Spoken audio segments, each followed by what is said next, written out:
बोले अनिल दुबे, क्या यहाँ पर किसी को बचाने की कोशिश हो रही है? एफआईआर में बाबा का नाम तक शामिल नहीं किया जाता है।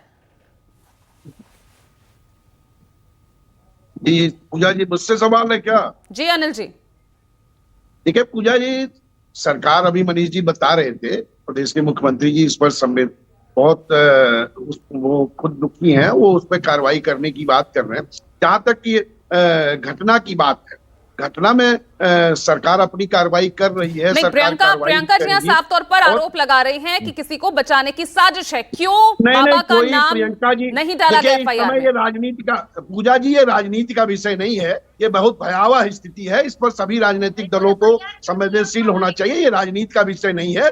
और कोई भी, मैं समझता हूँ सरकार की तरफ से भारतीय जनता पार्टी के हमारे मित्र बैठे हुए हैं, ठीक है। लेकिन हम अनिल जी वापस लौट रही हूँ। एक बार मैं ऑन द स्पॉट जा रही हूँ वरुण के पास। पुलिस अधिकारी वहां पर पहुंचे हैं, वहां की तस्वीरें देखना बहुत जरूरी है। वरुण,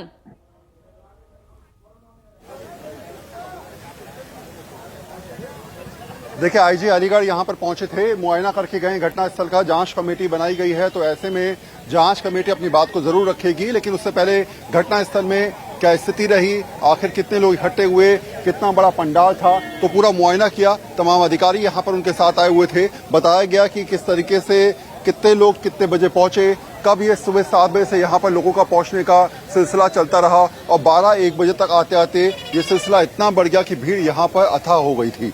और दूसरी बात, उन्होंने ये भी मुआयना किया कि जो पंडाल बनाया गया, अगर आप सामने की तरफ देखिए जहाँ बाबा के बैठने का स्थान है, उस पंडाल तक वो गए। ये भी देखा गया कि वहां पर कितने लोग बैठ सकते थे। बाबा जब पहुंचे तो वहां पर कितने लोग थे या नहीं थे, और बाबा के निकलने का सेपरेट स्थान क्यों दिया गया, बाकी लोगों के आने का स्थान क्यों अलग था। ये तमाम ऐसी चीजें जो जांच में निकल के सामने आएंगी। लेकिन हाँ, यह मुआयना किया जा रहा है। पुलिस अधिकारी जांच को आगे जरूर बढ़ाएंगे, देखेंगे कि आखिर क्या हुआ क्या नहीं हुआ। लेकिन ये बात की बातें होती है।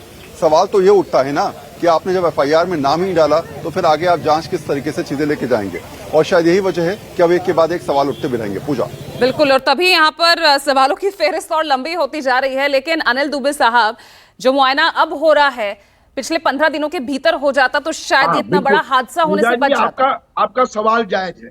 ये यहाँ के प्रशासन को ये सबक लेना चाहिए था कि वैष्णो देवी में घटना हो गई थी, अभी 2013 में दतिया में घटना हो गई थी, लेकिन ये प्रशासन के लोगों की गलती है।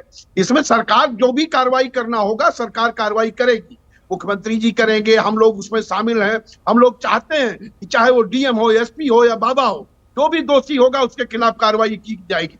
लेकिन यह बात कि राजनीतिक दलों के लोग बैठ करके अगर इस पर राजनीति करेंगे, ये दुखी होने का समय है। सभी राजनीतिक दलों को अपने कार्यकर्ताओं को कहना चाहिए कि वो जाकर के वहां पर लोगों की सहायता करें, लोगों की मदद करें।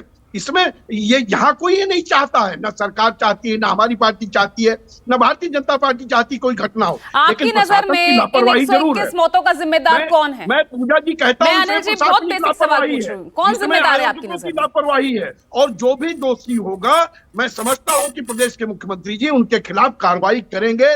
ये राजनीति का विषय नहीं है, कार्रवाई होगी और हम लोग भी कार्रवाई करा करके रहेंगे, चाहे वो डीएम हो या एसपी हो। भाई शुरुआती कार्रवाई में सवाल उठ गए ना अनिल जी।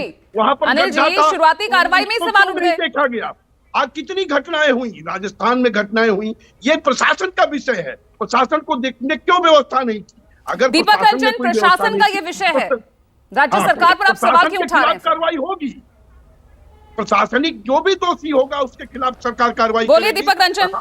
अनिल दुबे को आपने सुना? सहयोगी दल के रूप में भी आपसे कह रहा हूँ,